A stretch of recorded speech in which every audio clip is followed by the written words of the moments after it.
Hey guys, I am Robin back again with a new story known as पिशाचनी। एक गांव में एक लड़का रहता था जिसका नाम था राजू। राजू ने अपनी 12वीं पास कर ली और 12वीं पास करने के बाद उन्हें एक आदत लग गई दारू पीने की। वो अकेले में जाके दारू पीते थे, किसी दोस्त के साथ भी नहीं पीते थे, सबसे छुपाते थे। धीरे से दारू खरीदते थे और कब्रिस्तान में जाके पीते थे। कब्रिस्तान में एक पेड़ था, उसके बगल में एक कब्र थी। ये वहाँ पे बैठ जाते थे और दारू पीते थे और नशे में बड़बड़ाते थे।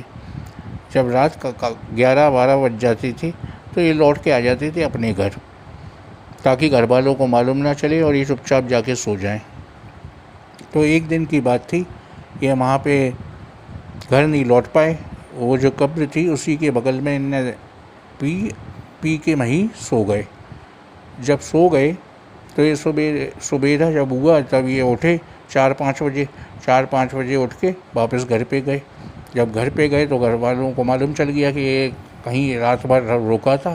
तो इनने बहाना मारा कि मैं अपने दोस्त के यहाँ रुका था। घर वालों ने भी कुछ नहीं कहा, पर ऐसे ऐसे आगे आगे समय बीतता गया। ये इनकी हरकतें ज़्यादा बढ़ने लग गई। अब तो ये आए दिन वहाँ कब्रिस्तान से लौटते ही नहीं थे, अक्सर वहीं सो जाते थे एक कब्र के बगल में। जिस कब्र के बगल में ये सोते थे वो एक पिशाचिनी की कब्र थी वो दूसरे धर्म की, मुस्लिम धर्म की, पर उसने सिद्धि कर रखी थी पिशाचिनी ने। तो और उसकी जितनी भी इच्छाएं थी वो अधूरी रह गई थी। तो वो पिशाच योनि में जाने के बाद वो पिशाचिनी बन गई। तो वो उस कब्र के बगल में ये अक्सर जाके बैठें और वहीं सो जाएं और हमेशा उससे ये कहें कि मेरी जीवन में कोई लड़की नहीं आ रही है, मेरे जीवन में कोई एक सुंदर सी लड़की आ जाए तो मैं उससे शादी कर लूँ और मैं अपनी ये दारू पीने की आदत भी छोड़ दूँगा। ऐसा करते करते साहब समय बीतता गया और इनकी जो ये एक इच्छा थी वो इनके घर वालों ने पूरी करी।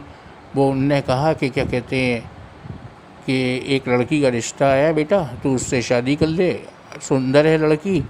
और इनने लेके उससे शादी कर ली।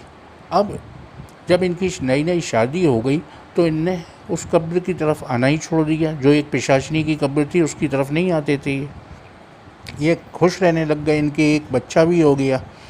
जब एक बच्चा हो गया तो एक दिन मियाँ बीवी में टेंशन हुई। मियाँ बीवी में जब टेंशन हुई तो इनने जाके फिर से दारू पी। जब दारू पी और दारू पी के ये उसी कब्र के बगल में बैठे, बैठने के बाद इनने इतनी ज़्यादा वहाँ पे पी ली कि उस कब्र के बगल में फिर से सो गए। जब ये सो गए तो उस कब्र में से पिशाचिनी बाहर आई। पिशाचिनी ने इन्हें जगाया और कहती है कि तूने मुझसे शादी नहीं करी, उससे शादी कर ली और आज देख ले तेरा हाल वही हो गया। अब इनने जब उस पिशाचिनी को देखा तो ये वहाँ से भागे और भागते हुए सीधे घर पे ही रुके। ये सारी बातें इनने अपनी बीवी को बताई तो बीवी कहती है कि तुम तो बहुत बेकार पियक्कर निकले। हमने तो सोचा था तुम अच्छे आदमी हो जब ये तुमसे शादी करी और तुम तो कब्रिस्तान में जाके दारू पीते थे।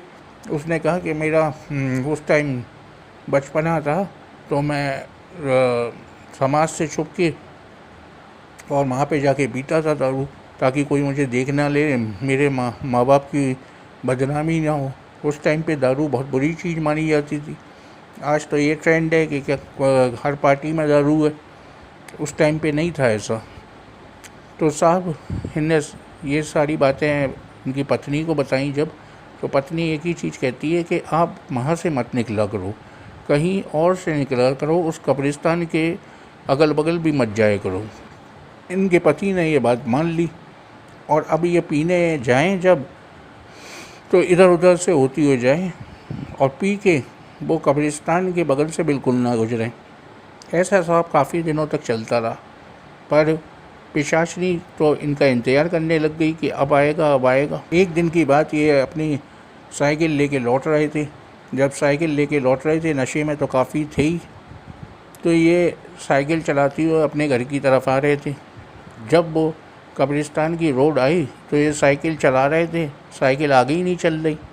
ये सोच रहे कि मैं अब घर पहुंचने वाला हूँ, पर वो साइकिल तो जाके मही उस कब्र के बगल में रुक गई। अब साहब ये इनको होश ही नहीं था कि वहीं पे उस कब्र के बगल में फिर से सो गए। जब सो गए तो सवेरा हुआ, इनने देखा कि मैं कब्रिस्तान के अंदर हूँ, मेरी साइकिल बगल में खड़ी है। ये वहाँ से फिर से भगे और इनने जाके पूरी कहानी फिर से अपनी पत्नी को बताई। पत्नी ने कहा क्या करें, किस तांत्रिक से बात करें जो ये पिशाचनी इनका पीछा छोड़ दे, नहीं तो ये तो इन्हें मार देगी। ये साहब एक तांत्रिक से मिले। तांत्रिक ने कहा कि ये जाके वहाँ पे दारू पीते थे और उसके बगल में सो जाते थे। जब वो उसके बगल में सो जाते थे तो वो पिशाचनी है। पिशाचनी को ये लगा कि ये मेरा पति है, तो वो अब इसे अपना पति मानने लग गई है और वो इसे अब छोड़ेगी नहीं। इसका उपाय तो मेरे पास भी नहीं है। एक तांत्रिक ने ये सारी बातें उनसे कहीं। जब ये सारी बातें कहीं तो अब इसकी पत्नी काफ़ी दुखी हो गई। उसने कहा क्या करूं मैं, अपने पति को कैसे बचाऊं। तो उसने लेके एक और तांत्रिक से मुलाकात की। उस तांत्रिक ने लेके एक ताबीज़ दे दिया इन्हें, और उस ताबीज़ को इनने अपने पति के गले में पहना दिया और कहा कि अब उस रोड से बिल्कुल मत जाना। अब इनका पति उस रोड से बिल्कुल नहीं जाता था, और पर दारू पीने तो उसकी आदत पड़ चुकी थी, तो वो दारू पीने तो ज़रूर जाता था। एक दिन फिर से वो ठेके पे गया, उसने दारू खरीदी, दारू पी के लौट रहा था तो वो जा कहीं और से रहा था और आ गया फिर से कब्रिस्तान में। जब कब्रिस्तान में आ गया और अब की बार पिशाचिनी ने इन्हें अपने बगल में ही लिटा लिया और वहीं पे ही इनकी मृत्यु हो गई। दूसरे दिन पूरे गांव में जब धुनाई हुई, इनकी पत्नी को तो अंदाज़ा था कि वो हो ना हो कब्रिस्तान में ही होएगा। जब इन्होंने वहाँ पे जाके देखा तो इनका ताबीज़ जो था वो दूर टूटा पड़ा था कब्रिस्तान से पहले, और ये कब्रिस्तान के अंदर उस पिशाचिनी की कब्र के बगल में मरे मिले। तो ये कहानी जो मैंने आपको सुनाई ये भी बिल्कुल सच्ची कहानी है।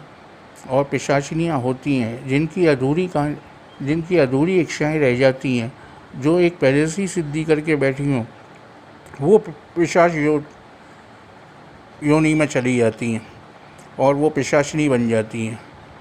तो आशा करता हूँ आपको ये मेरी कहानी पसंद आई होगी। Thank you for listening. नमस्कार।